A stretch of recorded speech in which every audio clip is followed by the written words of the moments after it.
ओम शांति। 6 नवंबर 2025 आज की साकार मुरली रंगीन बड़े बड़े अक्षरों में पढ़ें, सुने और गहराई से मंथन करें। हम प्रतिदिन 4 बजे, 6 बजे, शाम को 4 बजे, 8 बजे मुरली मंथन करते हैं। आप सभी भी इस मुरली मंथन में साथी व सहयोगी बन सकते हैं।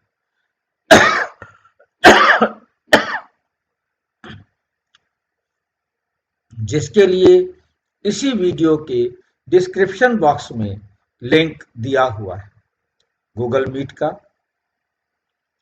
जो चारों समय रोजाना के लिए एक ही है।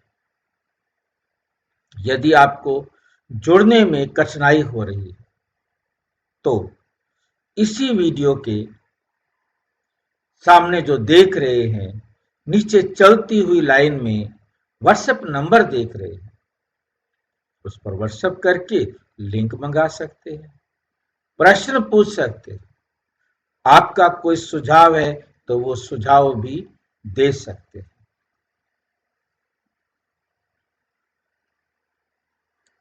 अच्छा,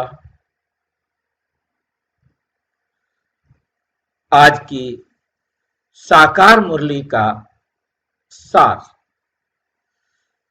मीठा मीठा बाबा कहते, मीठे बच्चे तुम अभी बिल्कुल षड पंथ पर खड़े हो, किनारे पर खड़े हो।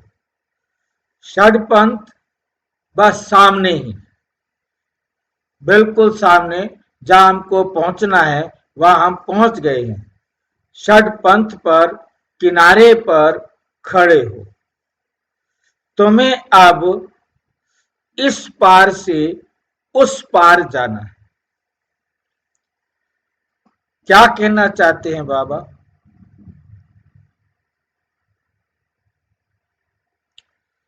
इस पार से उस पार जाना है। इस लाइन का क्या मतलब है?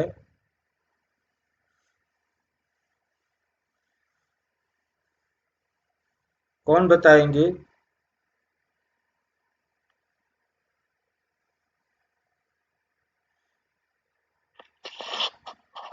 दूसरा किनारा आपको दिखाई दे रहा है, इसमें जो खाई है। दूसरा किनारा क्या है? दूसरा किनारा है आत्म की आत्मा, और यहाँ देह में है। देहभान को पार करना, देहभान की विकारों रूपी जो जिसको विषय वैतरणी बोलते हैं ना, वो नदी को पार करना है। दूसरा किनारा अर्थात सतयुग। हम कलयुग के अंत पर किनारे पर आ गए हैं। अब हमें सतयुग में जाना है। अभी हम पूरे देह अभिमानी बन गए हैं। अब हमें पूरा आत्म अभिमानी बनना है, क्योंकि सतयुग में जाने के लिए आत्म अभिमानी होना जरूरी है। इस पार से उस पार जाना है। इस नरक की दुनिया से, विषय वैतरणी नदी से अब हमें पार होकर क्षीर सागर में जाना है, सुख की दुनिया में जाना है। जाना हमको पार है, परंतु पार जाने के लिए बहुत जरूरी है, पहले हमें घर जाने की तैयारी करनी है। क्योंकि पार हम तब जा सकते हैं जब हम एक बार घर जाए। बिना घर गए कोई पार नहीं जा सकता। इसका कारण क्या होगा? क्यों ऐसा क्या है जो हमें घर जाने की जरूरत पड़ती है? बिना घर जाए कोई भी सुख धाम में, स्वर्ग में नहीं जा सकता।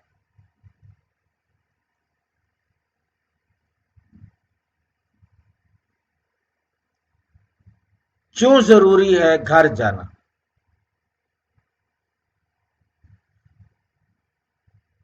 हर आत्मा को 1 साल के लिए कम से कम घर जाना क्यों जरूरी है?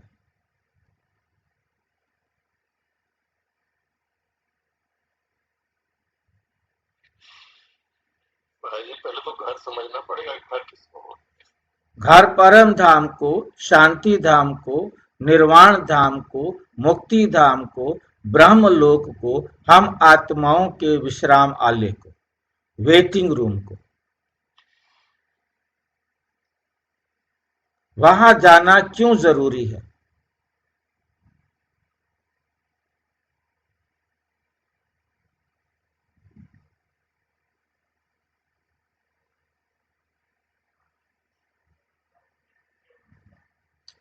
क्योंकि इस नर्क को स्वर्ग बनना है, इस पतित दुनिया को पावन बनना है, संपूर्ण परिवर्तन होना है। कितना बड़ा परिवर्तन होना है?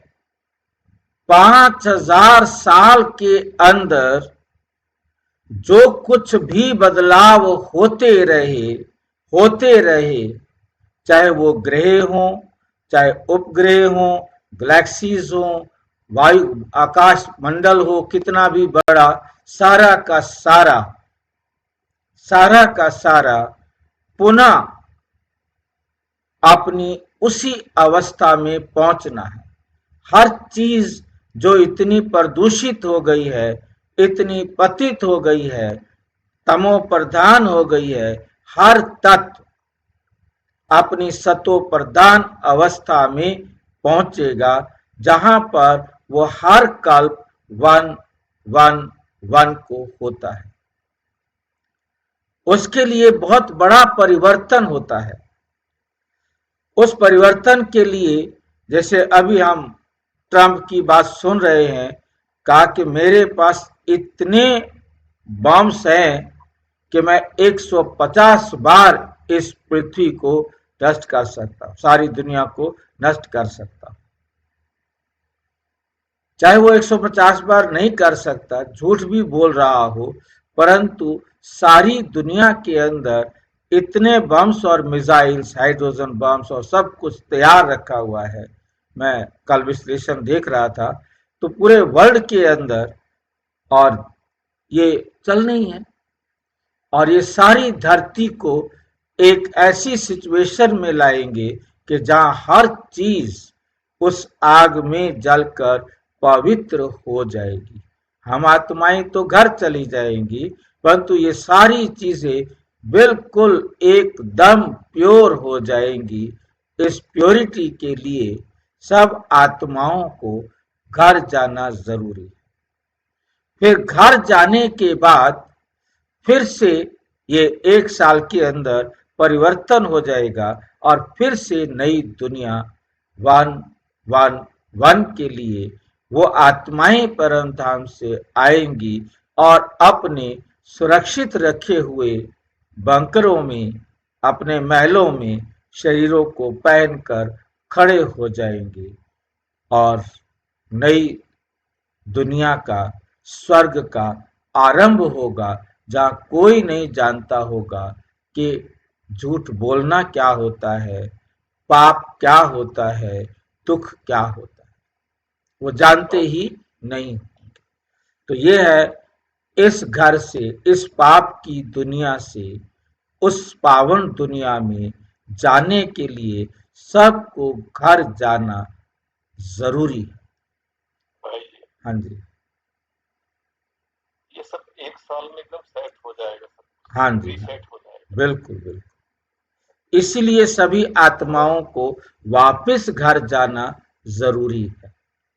इसलिए भगा देंगे हमको यहाँ से। भगा क्या देंगे? हम एक ऐसी सिचुएशन में पहुंच जाते हैं, हम चाहे उस आग में हो तो आग हमारे पर कोई असर नहीं डालेगी, क्योंकि हम देह से अलग हैं। आत्मा को कितनी भयानक आग जला नहीं सकती, वायु सुखा नहीं सकता, शस्त्र काट नहीं सकता, कुछ भी नहीं हो सकता आत्मा का। वो एक ऐसी अवस्था है, अलग हो गया ना। हाँ, देह से अलग हो गए, हम एक ऐसी अवस्था में पहुंच गए जहां ये परिवर्तन जो होगा पूरे यूनिवर्स के अंदर, वो परिवर्तन सारा परिवर्तन पंच तत्वों में ही होना है। बस। और तो हमारी आत्मा में जो कुछ भी लिखावट हो गई है वो तो परमानेंट है, वो अविनाशी है, वो दोबारा कोई लिख ही नहीं जाती। वो तो बना हुआ है, रिकॉर्ड है, सारी बात बस वो सब ठीक है, पर हम जो सब कुछ भूल गए, हमारी याददाश्त को बुलाना है ना सारा। 111 से शुरू होना है ना, वो तो हमारे मर्ज और इमर्ज में है। उसकी वो तो जैसे ही टाइम आएगा 111 हमारे अंदर वही इमर्ज होगा जो हमको रोल करना है। हम इतने भोले भाले हो गए, कुछ नहीं पता क्या हो। हाँ, पाप बुराई अवगुण क्या होते हैं ये हमें कुछ भी मालूम नहीं होगा, सारी शरारतें, सारा शैतानीपन जो हम 5000 साल सीखे हैं, वो सब खत्म, वो सब भूल जाएंगे हम। बिल्कुल वो मर्ज हो जाएगा, सब याददाश्त चली जाती। वो मर्ज हो जाएगा। फिर से जब हम यहाँ पहुंचेंगे वो सारे कुछ इमर्ज होती जाएंगे। जिस किसी आदमी की याददाश्त चली जाती है ना, उसकी अवस्था होगी। हाँ बिल्कुल, दिखाते तुम ये थे तो अच्छा मैं वहां रहता था, ठीक, याद आता। हाँ उसी तरह सही लगो, समझ सकते हैं। अच्छा, प्रश्न है कौन सी एक बात याद रखो तो अवस्था। हाँ जी, भाई जी फिर जैसे 1 साल हम रहकर आएंगे तो स्टार्टिंग से शुरुआत जैसा होगा, आज की खोज दोबारा होगी भाई जी। हाँ आज की क्लास फिर होगी दोबारा। नहीं भाई जी, जैसे आज की खोज की थी स्टार्टिंग में, वो सब दोबारा से ही होगा। जो कुछ भी हुआ है वो एकदम फिल्म वही दोबारा चलेगी ना। जी जो कुछ भी हाँ जी, पवित्र यहाँ बन के जाना है क्या वहां बनेंगे? यहीं बन के जाने, वहां कोई पवित्र बात हो, जो पवित्र बन गए होंगे वही आएंगे, वहां तो वही आएंगे सतयुग में जो पवित्र बन के गए होंगे। जिन्होंने पवित्रता वाला संस्कार बनाया नहीं, क्योंकि आदत है ना, मेन बात तो है आदत की। संस्कार आत्मा के अंदर होते हैं, आत्मा एक शरीर छोड़े दूसरा ले ले, संस्कार उसके साथ जाते हैं। तीसरा जन्म ले तो हम शुरू से हमारे संस्कार जो बिगड़ते गए, हमने जो नया जन्म लिया वो बिगड़े हुए संस्कार तो हमारे साथ थे, और बिगड़ने के लिए हम अगले जन्म में और नीचे गिरे, तभी तो गिरे हैं। परम धाम से जब जब हम आए, चाहे हम 100 पर आए थे, चाहे 80 पर आए थे, तो 40 पर आए थे, चाहे 15 पर आए थे, आने के बाद हमने हर पल जीरो की तरफ जाना है। तो हम गिरते आए गिरते आए गिरते आए, और अब हम परमात्म डायरेक्शन पर ही केवल सुधर सकते हैं। वहां हमें कोई सुधारने के लिए नहीं मिलना कि हम सतयुग में चले जाएंगे और फिर वहां सुधर जाएंगे, नहीं। यही जिनका संस्कार होगा, सतयुग वाले संस्कार होंगे, यही जो भूल चुका होगा कि दुख क्या होता है, चोरी क्या होता है, दूध में पानी मिलाना क्या होता है, झूठ बोलना क्या होता है, गंदी नजर क्या होता है, ये सारी पता ही नहीं होगी। जो अब भी भूल जाएगा वही सतयुग में आएगा। यदि जो इनको अब भी नहीं भूला वो सतयुग में आने वाला नहीं है। बाकी जितना उसने अपने आप को ऐसा बनाया होगा, सतयुग में आएगा, सतयुग के बीच में आएगा, त्रेता में आएगा, या त्रेता के लास्ट में आएगा, जिस लायक उसने अपने आप को बनाया होगा उस समय वो आत्मा पार्ट बजाने के लिए आएगी।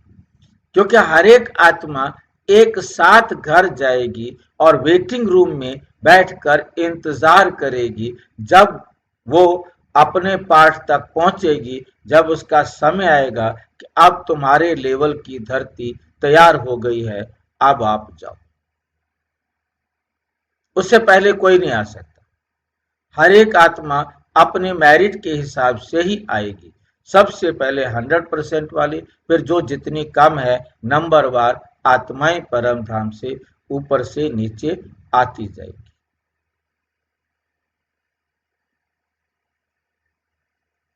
ठीक, ये हम वेटिंग रूम में रहने के लिए, विश्राम करने के लिए, अपनी बारी का इंतजार करने के लिए हम आत्माएं परम धाम में जाती हैं।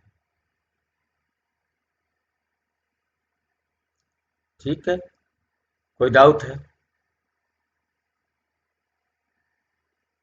क्लियर है भाई जी। कौन सी एक बात याद रखो तो अवस्था अचल अडोल बन जाएगी। पास्ट इज पास्ट, बीती को चितवो नहीं, चिंतन ही नहीं करना उसका, चाहे वो सुख की बात हो चाहे दुख की बात हो। क्यों? क्योंकि यदि हम भूतकाल की बातों को याद करेंगे, चाहे वो दुख की है चाहे वो सुख की है, जितनी देर हम वहां दुखी सुखी होते रहे उतनी देर हमारा वर्तमान में श्रेष्ठ भाग्य लिखने का अवसर गया। हम अपना श्रेष्ठ भाग्य नहीं लिख सकेंगे। वर्तमान जो मेरे पास कैश था वो बर्बाद हो गया। Past is cancelled cheque. उस कैंसल्ड चेक के ऊपर हम दुख मनाते रहें या खुश होते रहें कि मेरे पास 1 करोड़ रुपए का चेक था, 1 अरब रुपए का चेक था, 1 अरब रुपए का चेक था, और भी मोटी रकम थी, वो अब है नहीं ना, वो कैंसल्ड हो गई ना। अब उसके ऊपर खुश होना या उसके ऊपर दुख होने का क्या फायदा है? तेरे हाथ में कैश है, खर्च कर और एंजॉय कर, सबको सुख दे और सबसे सुख ले।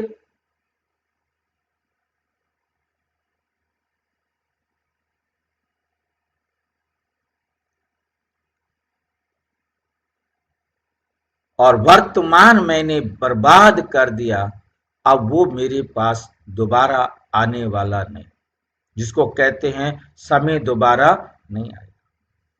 समय एक बार आता है, दोबारा नहीं।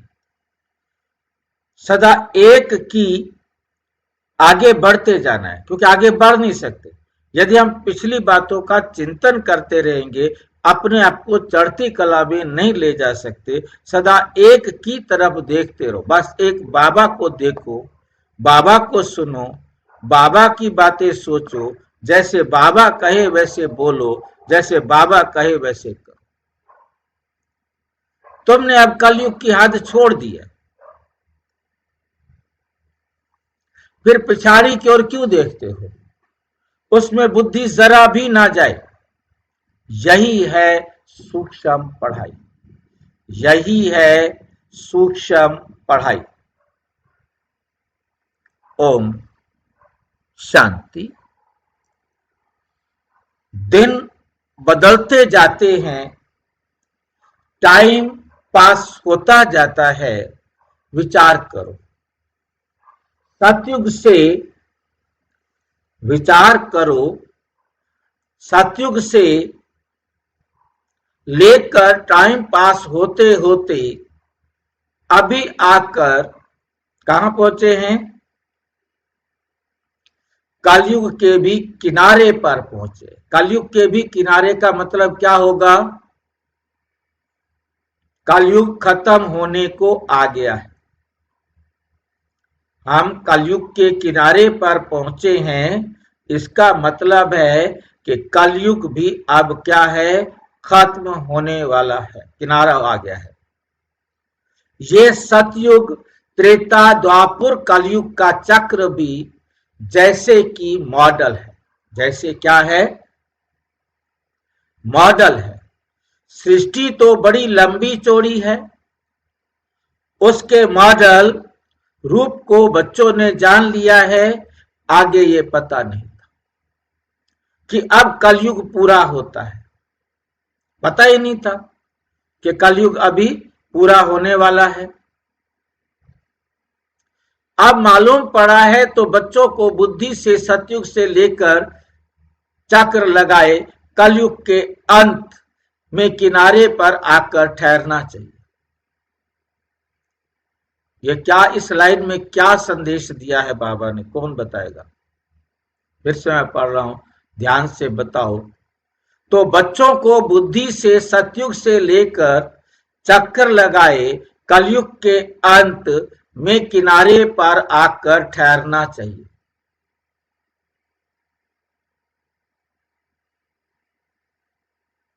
इस एक लाइन में क्या बताया है?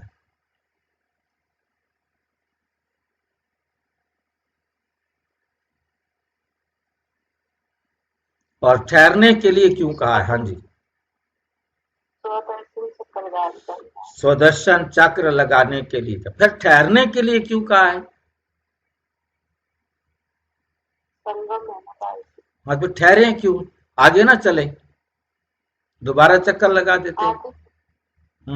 आगे चलने के लिए बुराइयों का गला भी तो काटना। हाँ, ठहरना इसलिए है कि बुराइयों का गला काटो फिर आगे चलो। आगे जा ही नहीं सकेंगे ना।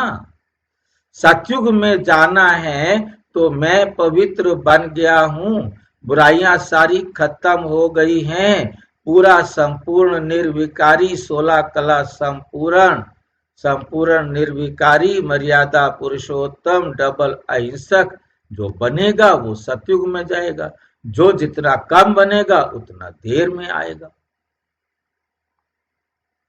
फिर चक्कर लगाओ, फिर बुराई का गला काटो, फिर चक्कर लगाओ। यहां ठहरना माना रुक करके अवगुण, जो बुराई जो मुझे रोक रहा है आगे बढ़ने में, उसका गला काटना है। ड्रामा फिरता रहता है, ये चक्र तो चलता रहता है, बाकी क्या हिसाब रहा होगा?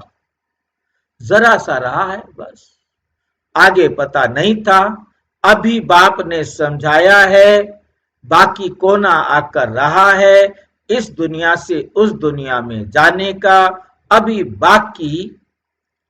बाकी थोड़ा समय है, अभी बाकी थोड़ा समय है। ये ज्ञान भी अभी मिला है। हम सतयुग से लेकर कलयुग में चक्कर लगाते लगाते अब कलयुग अंत में आकर पहुंचे हैं। अब फिर वापस घर जाना है। आने का और निकलने का गेट होता है ना, ये भी ऐसे है। बच्चों को समझाना चाहिए, बाकी थोड़ा किनारा है, ये पुरुषोत्तम संगम युग है ना, अभी हम किनारे पर हैं, बहुत थोड़ा समय है। अब इस पुरानी दुनिया से ममत्व निकालना है, अब तो नई दुनिया में जाना है। समझानी तो बड़ी सहज मिलती है, ये बुद्धि में रखना चाहिए, चक्कर बुद्धि में फिरना चाहिए। अभी तुम कलयुग में नहीं हो, तुमने इस हद को छोड़ दिया, तुमने इस हद को छोड़ दिया है। फिर उस तरफ वालों को याद क्यों करना चाहिए? जिनको हमने छोड़ दिया उनको हम क्यों याद करें, जबकि छोड़ दिया है। पुरानी दुनिया को हम पुरुषोत्तम संगम युग पर हैं, फिर पिछाड़ी में देखें भी क्यों? बुद्धि योग विकारी दुनिया से क्यों लगाएं?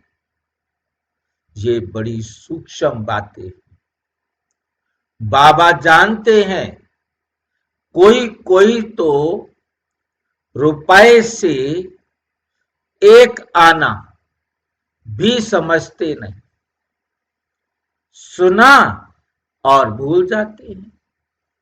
तुमको पिछाड़ी तरफ नहीं देखना है, बुद्धि से काम लेना है, बुद्धि से काम लेना है ना। हम पार निकल गए, फिर पिछाड़ी में देखे ही क्यों? Past is past. बाप कहते हैं, कितनी महीन बातें समझाते हैं, फिर भी बच्चों का कांध पिछाड़ी में क्यों लटका रहता है? बच्चों का कांध पिछाड़ी में क्यों लटका रहता है? कलयुग तरफ लटका हुआ है। बाप कहते हैं कांध इस तरफ कर दो। वे पुरानी दुनिया तुम्हारे काम की चीज नहीं है। बाबा पुरानी दुनिया से वैराग्य दिलाते हैं, नई दुनिया सामने खड़ी है। पुरानी दुनिया से वैराग्य विचार करो। ऐसी हमारी अवस्था है। बाप कहते हैं पास्ट इज पास्ट। बीती बात को चितवो नहीं, पुरानी दुनिया में कोई आश नहीं रखो। अब तो एक ही ऊंच आश रखनी है। क्या आश रखनी है? हम चलें सुख धाम। बुद्धि में सुख धाम ही याद रहना चाहिए। पिछाड़ी में क्यों फिरना चाहिए? परंतु बहुतों की पीठ मुड़ जाती है। पीठ मुड़ना क्या भला होता है? बीमारी होती है कोई?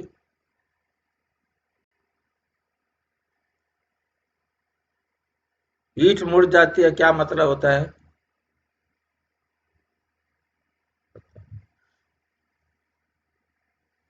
बुद्धि भूतकाल की तरफ चली जाती।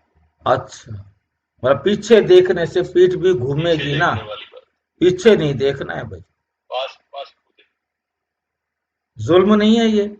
इतना समय जिनके साथ रहे और एक झलक पीछे मुड़ करके भी नहीं देखो। तो बाबा कहता मेरी तरफ पता सिर्फ मेरी तरफ। सिर्फ मेरी तरफ। एकदम वहीं पर नट बोल्ट कस दो मशीन के, कहीं इधर उधर नहीं जानी चाहिए। एक मुरली में तो कहते हैं ऐसे एक मुरली में कहते हैं बाबा ऐसे फांसी लगी हुई हो, गर्दन ऊपर, जैसे फांसी लगते हैं ना, गर्दन ऊपर लटक जाती है, बस ऐसे फिक्स हो जाए गर्दन मेरी तरफ, नीचे देखो ही नहीं किसी को। तुम अब भी हो पुरुषोत्तम संगम युग पर, पुरानी दुनिया से किनारा कर लिया है, ये समझ की बात है। कहां ठहरना नहीं है, कहां ठहरना नहीं है, कहां देखना नहीं है, बीती को याद नहीं करना है। बाप कहते हैं आगे बढ़ते जाओ, पिछाड़ी को भूलते जाओ। देखो ही मत, एक तरफ ही देखते रहो, तब ही अचल स्थिर अडोल अवस्था रह सकती है। उस तरफ देखते रहेंगे तो पुरानी दुनिया के मित्र संबंधी आदि याद पड़ते रहेंगे। नंबरवार तो है ना। आज देखो तो बहुत अच्छा चल रहा है, कल गिरा तो दिल एकदम हट जाती है। ऐसी ग्रहचारी बैठ जाती है जो मुरली सुनने पर भी दिल नहीं होती। मुरली सुनने का भी दिल नहीं करता। कैसे करेगा दिल मुरली सुनने का? क्यों दिल नहीं करता मुरली सुनने का?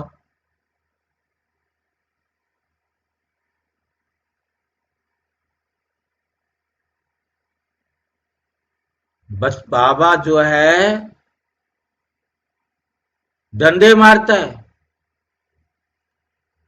पड़ोसी को भी पता ना लगे ऐसे डंडे मारता है। मैं सुधर नहीं रहा हूं, कितने दिन डंडे खाऊं? बच्चा होमवर्क नहीं करता, टीचर रोजाना डंडे मारता है, वो स्कूल में जाएगा? उसको स्कूल जाना तो अच्छा नहीं लगेगा। वो स्कूल से भाग जाएगा, कहेगा मैं नहीं पढ़ना, बाहर में जाओ, पढ़ लिया जो पढ़ना था।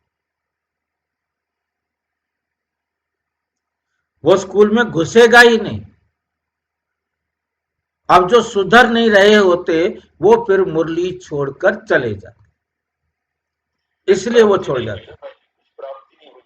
हाँ, ड्रॉप आउट हो जाते हैं वो कहते हैं नहीं हम नहीं पढ़ते, बस ठीक है, पढ़ लिया हमने जो पढ़ना था, कर लिया हमने जो करना था, बस सिरदर्दी खत्म।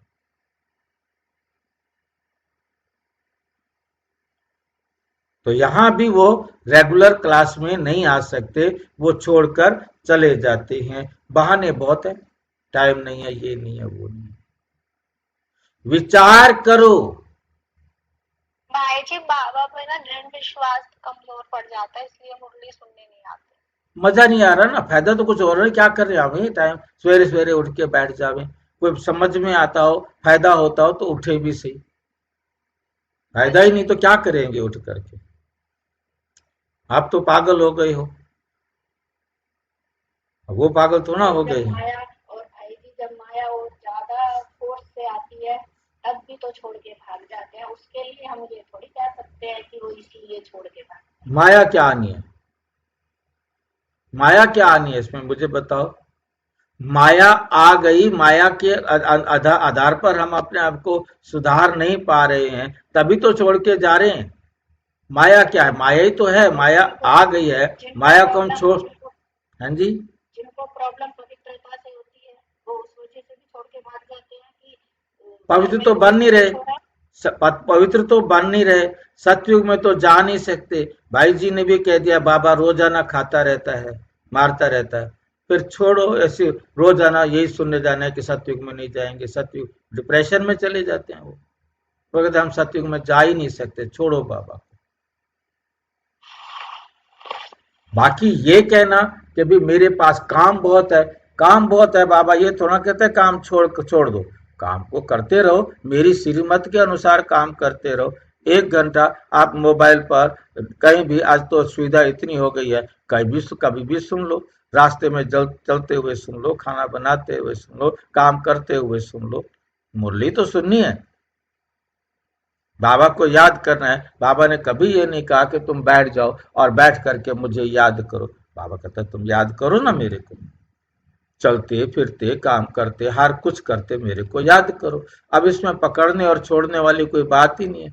बाबा ने किसी काम के लिए मना नहीं किया, खाने पीने के लिए मना किया, सिर्फ गंद से बचने के लिए कहा है। गंदा खाओ मत, गंदा बोलो मत, गंदा करो मत, बस अच्छा अच्छा खूब खाओ खूब करो। तो इसमें किसी प्रकार से माया कोई नहीं आती है, माया तो है ही नहीं, वो बेचारी आएगी कहाँ से। हमने उसके ऊपर ऐसा इल्जाम लगा रखा है। बाबा ने हमें समझा दिया है दुनिया की माँ की तरह, जैसे चोट लगे कहीं से, अच्छा दरवाजे ने तेरे को मारा, दरवाजे की पिटाई हो गई, दीवार की पिटाई हो गई, कमरे की पिटाई हो गई, मारा किसी ने भी हो, पापा की पिटाई हो गई, इसने मारा है आपको। वो बेचारा सोचता रह जाता है कि किसने मारा है मेरे को, ये सच क्या है और झूठ क्या है भूल जाता है बेचारा और चुप हो जाता है।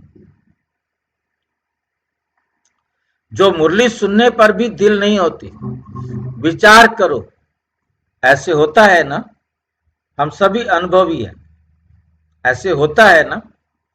बाप कहते हैं तुम अभी संगम पर खड़े हो तो रुक जाओ, रुख आगे रखना है, रुख आगे रखना है। आपका ख्याल, आपका ध्यान, आपकी बुद्धि किधर होनी चाहिए, आगे की तरफ। आगे है नई दुनिया, तभी खुशी होगी। अब बाकी षडपंथ बहुत समीप किनारे पर खड़े हैं, पर हैं, कहते हैं ना, अभी तो अपने देश के जार देखने में आते हैं। और जैसे हम कोई अपने शहर या अपने गांव, अपने घर के पास पहुंचते हैं, ये दुकान, ये गली, हमें पता लग जाता है कि बस अब हम अपने घर के पास पहुंच गए। षडपंथ अर्थात बिल्कुल सामने, थोड़ी दूरी, बिल्कुल सामने। तुम याद करते हो और देवताएं आ जाते हैं, आगे थोड़ा ही आते थे। सूक्ष्म वतन में ससुर घर वाले आते थे क्या? ससुर घर किसे कहते हैं?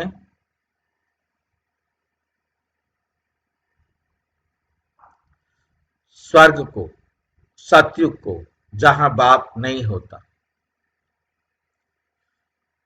वहां क्या होता है, वहां संपूर्ण पवित्र देवताएं रहते हैं।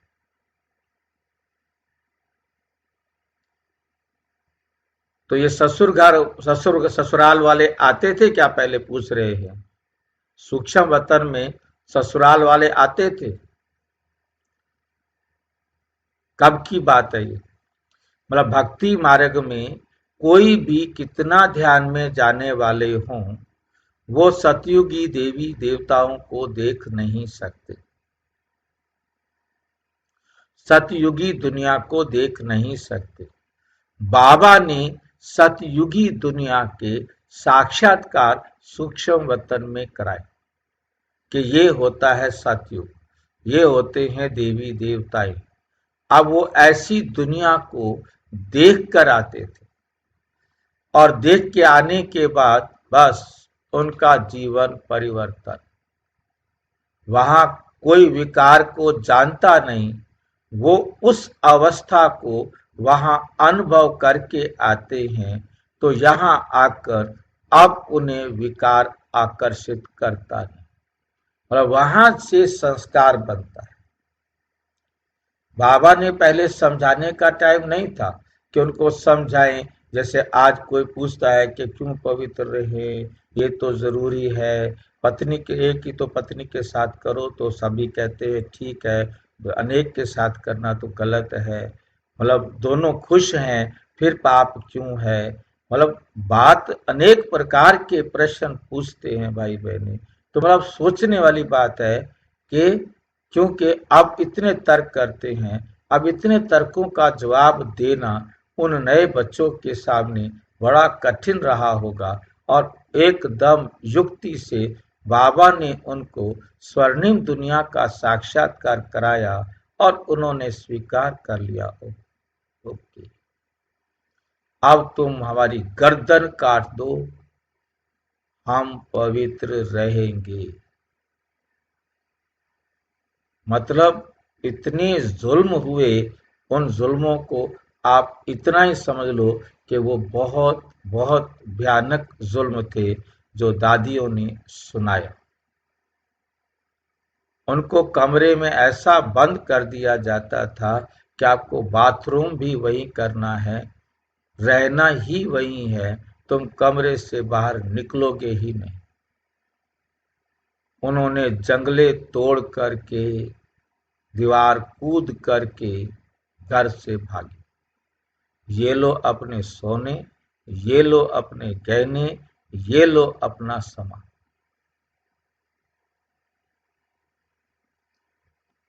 न दिन देखा न रात देखी, आधी रात है, कब भागी, कहां जा रही हैं, कुछ नहीं पता।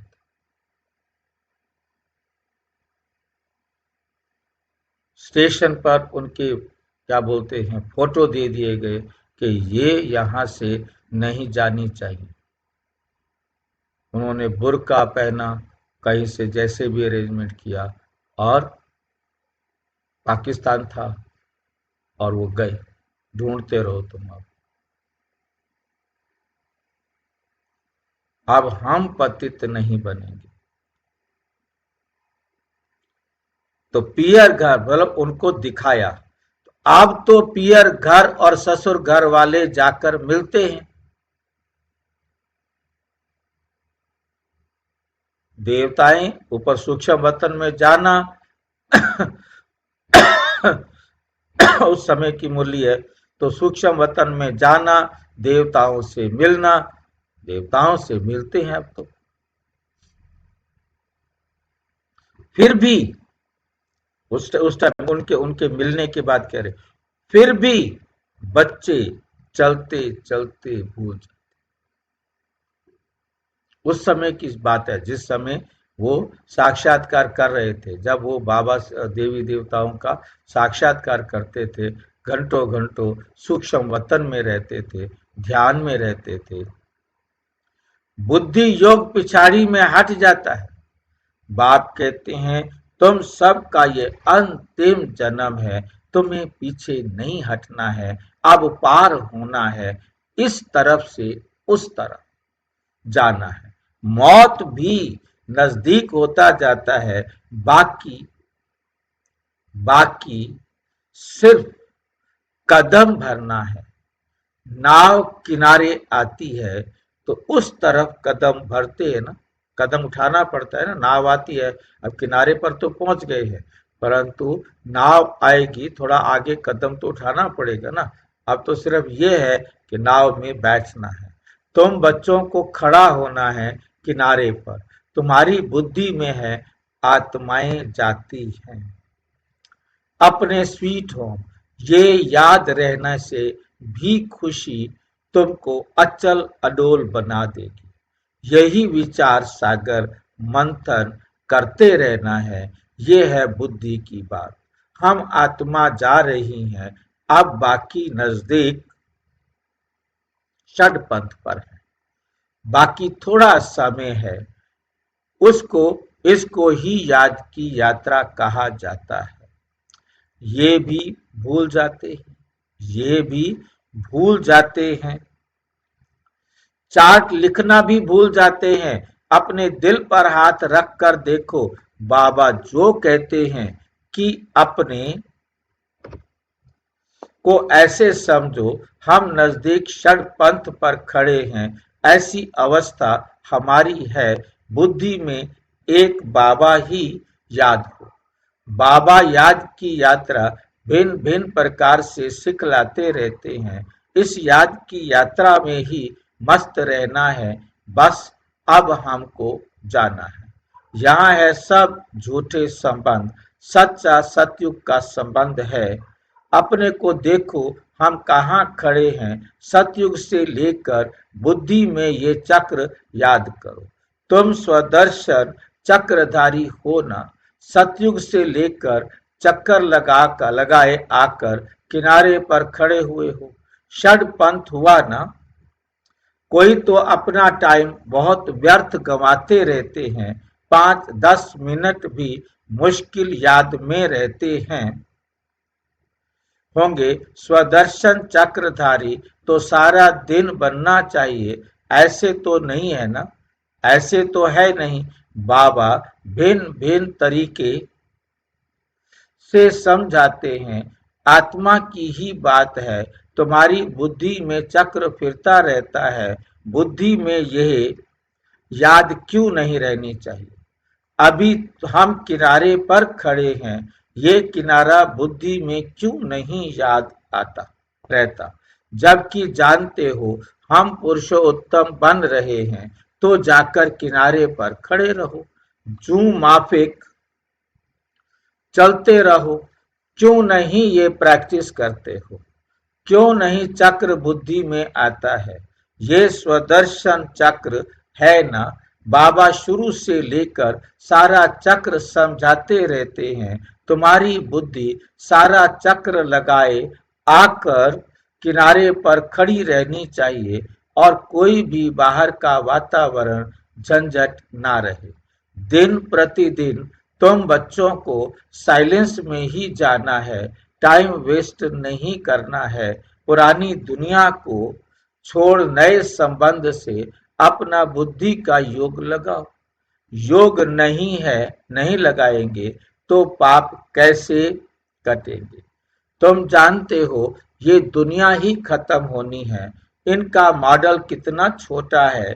5000 वर्ष की दुनिया है। अजमेर में स्वर्ग का मॉडल है, परंतु किसको स्वर्ग याद आएगा क्या।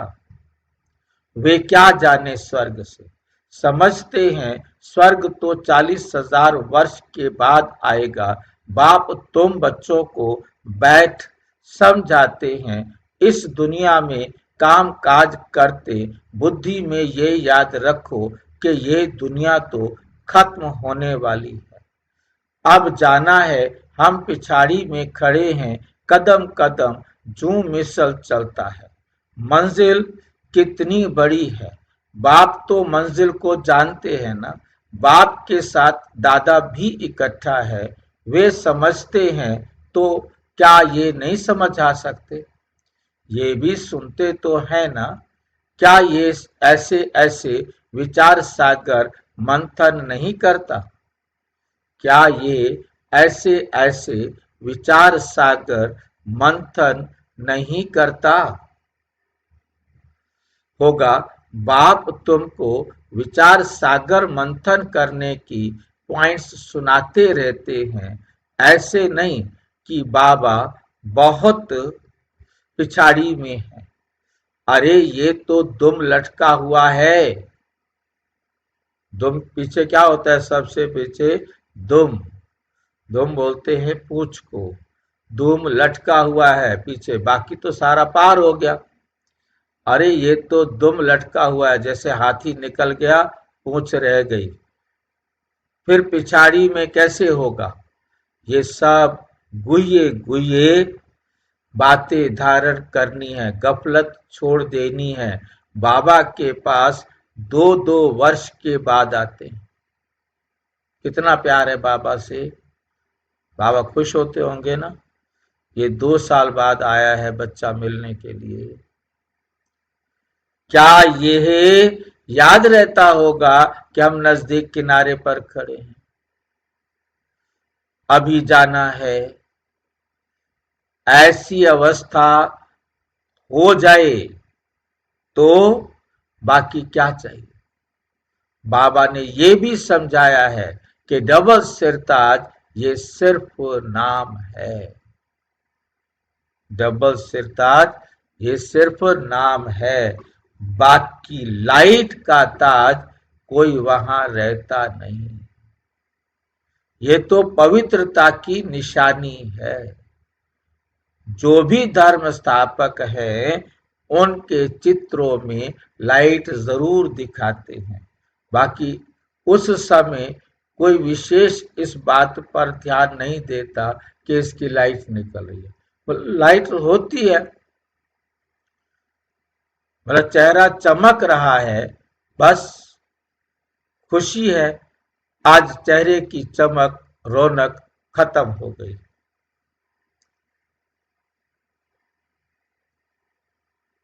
जैसे मैं आपको छोटा सा एग्जांपल दूं, आपने मोदी को देखा है। मोदी के यदि आप पुराने फोटो देखें, जब वो कुछ नहीं बना है, उस समय एकदम काला, एकदम ऐसा, और जब मुख्यमंत्री से प्रधानमंत्री की तरफ शिफ्ट हुआ तब भी उसकी शक्ल देखो और आज भी उसकी शक्ल देखो, बहुत बड़ा अंतर है।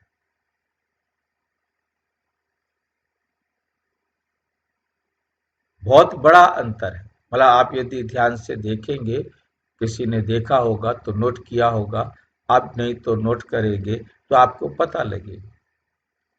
क्योंकि उस समय संघर्ष का समय था और उस समय मतलब जीवन में उतनी खुशी नहीं थी।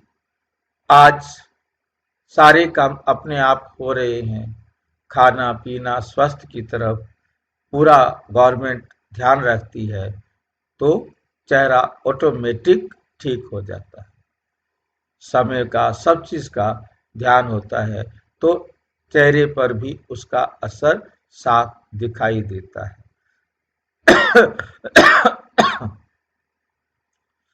पवित्रता तब भी थी, पवित्रता अब भी है, परंतु तब भी मतलब मैं इस चीज को देखा कि किस प्रकार से उस समय ब्लैक एंड व्हाइट बेशक फोटो होते थे, परंतु कलर फोटो भी होंगे। मतलब जो भी मैंने देखा उसको, जितने पिछले कहीं किसी कभी पर, तो अंतर दिखता है। आज उसका चेहरा चमकता हुआ दिखाई देता है, तब नहीं है उतने चमक। चमक में मतलब केवल और केवल खुशी, संतुष्टता, आनंद, ये जब आता है तब ब्रह्मचारी, ब्रह्मचर्य सिर्फ अकेला नहीं काम करता, उसके साथ ब्रह्मचारी भी होना जरूरी है। मतलब आचरण आपका जितना श्रेष्ठ होगा, आपका चेहरा उतना खिलेगा। पवित्रता भी चाहिए और ये भी चाहिए। खाली खाली एक पवित्रता से काम नहीं चलता। हमारी दृष्टि, हमारे बोल, हमारे भाई जी, हाँ जी, भाई जी, सुख साधनों का प्रभाव भी चेहरे पर दिखाई देता है। हाँ भाई, आपको शांति है ना, संतुष्टता है ना, क्योंकि जब आपके पास जो चाहिए वो आपको मिल गया, आपकी संतुष्टता, आपकी खुशी आपके चेहरे के रंग को बनाती है ना। अब उसे ये है कि भाई अब मुझे शरीर छोड़ भी दूं तो कोई फर्क नहीं पड़ने वाला, ठीक है नहीं, मैंने अब कोई ऐसी गलती नहीं करूं, मेरी समझ में जो आता है। बाकी फिर भी वो अपने कैरेक्टर के बारे में, अपने चरित्र के बारे में वही जानता है। परंतु जब ये आ जाता है ना, तो हम इन गुरुओं को भी देखते हैं। अब ये गुरुओं को भी आप यदि ध्यान से देखें, चाहे वो क्या बोलते हैं धन धन सतगुरु था, या अपना जो जेल में बैठे हैं, अब उनकी जेल में वो शक्ल नहीं है। खान पान रहन सहन संतुष्ट था, क्योंकि हैप्पीनेस थी, यहाँ पर उनका राज्य था, इसलिए उनके चेहरे पर चमक थी। और अब वो कहाँ पहुंच गए हैं, जहां उनको सिवाय टेंशन के और कुछ है ही नहीं। तो उनके चेहरे, उनके रंग, उनका सब कुछ खराब हो गया।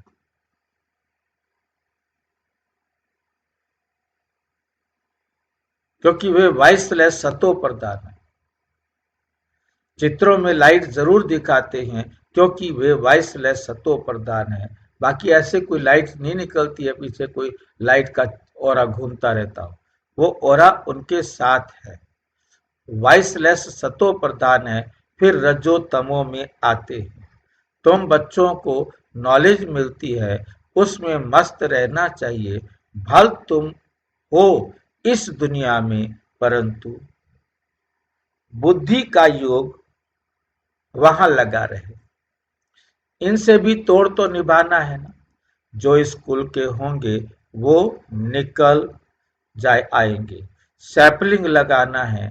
आदि सनातन देवी देवता धर्म वाले जो होंगे वो जरूर आगे पीछे आएंगे। पिछाड़ी में आने वाले भी आगे वालों से तीखे जाएंगे, ये पिछाड़ी तक होता रहेगा। वे पुरानों से तीखे कदम बढ़ाएंगे। सारा इम्तिहान है याद की यात्रा का। भल देरी से आए हैं, याद की यात्रा में लग जाएं और सब धंधा धोरी छोड़ इस यात्रा में बैठ जाएं। भोजन तो खाना ही है, अच्छी रीति याद में रहें तो इस खुशी जैसी खुराक नहीं, ये तात लगी रहेगी। अभी हम जाते हैं 21 जन्मों का राज्य भाग्य मिलता है, लॉटरी मिलने वालों को खुशी का पारा चढ़ जाता है ना। तुमको बहुत मेहनत करनी है, इसको ही अंतिम अमूल्य जीवन कहा जाता है।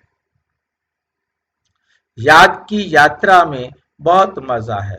हनुमान भी पुरुषार्थ करते करते स्टेरियम बनाना, भंभोर को आग लगी, रावण का राज्य जल गया, ये एक कहानी बना दी है। बाप यथार्थ बात बैठ समझाते हैं, रावण राज्य खलास हो जाएगा। स्टेरियम बुद्धि इसको कहा जाता है। बस अब षडपंथ है, हम जा रहे हैं, इस याद में रहने का पुरुषार्थ करो, तब खुशी का पारा चढ़ेगा। आयु भी योग बल से बढ़ती है। तुम अभी देवी गुण धारण करते हो, फिर वे आधा कल्प चलती है। इस एक जन्म में तुम अब इतना पुरुषार्थ करते हो, जो तुम जाकर ये लक्ष्मी नारायण बनते हो। तो कितना पुरुषार्थ करना चाहिए, इसमें गफलत व टाइम वेस्ट नहीं करना चाहिए। अब जो करेगा सो पाएगा। बाप शिक्षा देते रहते हैं, तुम समझते हो कल्प कल्प हम विश्व के मालिक बनते हैं, इतने थोड़े टाइम में कमाल कर देते हैं, सारी दुनिया को चेंज कर देते हैं। बाप के लिए कोई बड़ी बात नहीं, कल्प कल्प करते रहते हैं। बाप समझाते हैं, चलते फिरते खाते पीते अपना बुद्धि योग बाप से लगाओ। ये गुप्त बात बाप ही बच्चों को बैठ समझाते हैं। अपनी अवस्था को अच्छी रीति जमाते रहो, नहीं तो ऊंच पद नहीं पाएंगे। तुम बच्चे नंबरवार पुरुषार्थ अनुसार मेहनत करते हो, समझते हो अभी तो हम किनारे पर खड़े हैं, फिर पिछाड़ी में हम क्यों देखें। आगे कदम बढ़ते रहते हैं, इसमें अंतर्मुखता बहुत चाहिए। इसलिए कछुए का भी मिसाल है। ये मिसाल आदि सब तुम्हारे लिए है। सन्यासी तो है ही हठ योगी, वे तो राजयोग सिखला ना सके। वो लोग सुनते हैं तो समझते हैं ये लोग हमारी इंसल्ट करते हैं, इसलिए ये भी युक्ति से लिखना है।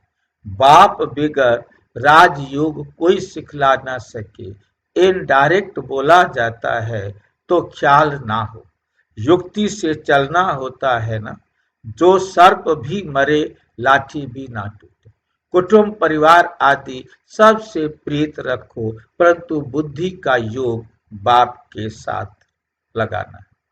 तुम जानते हो हम अभी एक की मत पर हैं, ये है देवता बनने की मत। इसको ही अद्वैत मत कहा जाता है। किसको याद है अद्वैत मत? तो क्या क्या शब्द आ जाते हैं। ये अद्वैत मत क्या बला होती है भाई? एक की मत, सिर्फ एक बाबा की मत पर चलते, सबकी मत एक ही। बच्चों को देवता बनना है, कितना बार तुम बने हो? अनेक बार। अभी तुम संगम युग पर खड़े हो, ये अंतिम जन्म है। अब तो जाना है, पिछाड़ी में क्या देखना है। देखते हुए फिर भी अपनी अडोलता में तुम खड़े रहो। मंजिल को भूलना नहीं है। तुम ही महावीर हो जो माया पर जीत पाते हो। अभी तुम समझते हो हार और जीत का ये चक्र फिरता रहता है। कितना वंडरफुल ज्ञान है बाबा का। ये पता था क्या कि अपने को बिंदी समझना है। इतनी छोटी सी बिंदी में सारा पाठ नूंदा हुआ है। जो चक्र फिरता रहता है बहुत वंडरफुल है। वंडर कह छोड़ना ही पड़ता है। अच्छा, मीठे मीठे सिक्की लधे बच्चों प्रति माता पिता बाप दादा का याद प्यार और गुड मॉर्निंग। रूहानी बाप की रूहानी बच्चों को नमस्ते। हम रूहानी बच्चों की रूहानी बाप दादा को नमस्ते नमस्ते। धारणा के लिए मुख्य सार। नंबर 1, पीछे मुड़कर नहीं देखना है। किसी भी बात में ठहर नहीं जाना है। एक बाप की तरफ देखते रहना है। देखते हुए अपनी अवस्था एक रस रखनी है। एक रस रखनी है। बुद्धि में याद रखना है कि अभी हम किनारे पर खड़े हैं। घर जाना है। गफलत छोड़ देनी है। गफलत छोड़ देनी है। अपनी अवस्था जमाने की गुप्त मेहनत करनी है। गुप्त मेहनत करनी है। वरदान सर्व के दिल का प्यार प्राप्त करने वाले न्यारे प्यारे निसंकल्प भव। न्यारे प्यारे निसंकल्प भव। सभी संकल्पों से परे बन जाओ। कोई संकल्प नहीं आना चाहिए। जिन बच्चों में न्यारे और प्यारे रहने का गुण व निसंकल्प रहने की विशेषता है, अर्थात जिन्हें ये वरदान प्राप्त है, वो सर्व के प्रिय बन जाते हैं। क्योंकि न्यारेपन से सबके दिल का प्यार स्वतः प्राप्त होता है। वे अपनी शक्तिशाली निसंकल्प स्थिति व श्रेष्ठ कर्म द्वारा अनेकों की सेवा के निमित्त बनते हैं। इसलिए स्वयं भी संतुष्ट रहते और दूसरों को भी कल्याण करते हैं। उन्हें हर कार्य में सफलता स्वतः प्राप्त होती है। स्लोगन। एक बाबा शब्द ही सर्व खजानों की चाबी है, इस चाबी को सदा संभाल कर रखो। अव्यक्त इशारे, अशरीरी व विदेही स्थिति का अभ्यास बढ़ाओ। 1 सेकंड में चोले से अलग तभी हो सकेंगे जब किसी भी संस्कारों की टाइटनेस नहीं होगी। जैसे कोई भी चीज अगर चिपकी हुई होती है तो उनको खोलना मुश्किल होता है। हल्के होने से सहज ही अलग हो जाते हैं। वैसे ही अगर अपने संस्कारों में जरा भी इजीपन नहीं होगा तो फिर अशरीरीपन का अनुभव कर नहीं सकेंगे। इसलिए इजी और अलर्ट रहो। अच्छा, ओम शांति। और विस्तार से जानने के लिए प्रजापिता ब्रह्मा कुमारी ईश्वरीय विश्वविद्यालय के किसी भी सेवा केंद्र पर संपर्क करें और यदि कोई प्रश्न है तो 9213106986 पर आरटीआई या टेलीग्राम करें। 9650692270 पर केवल व्हाट्सएप करें, फोन नहीं। ओम शांति।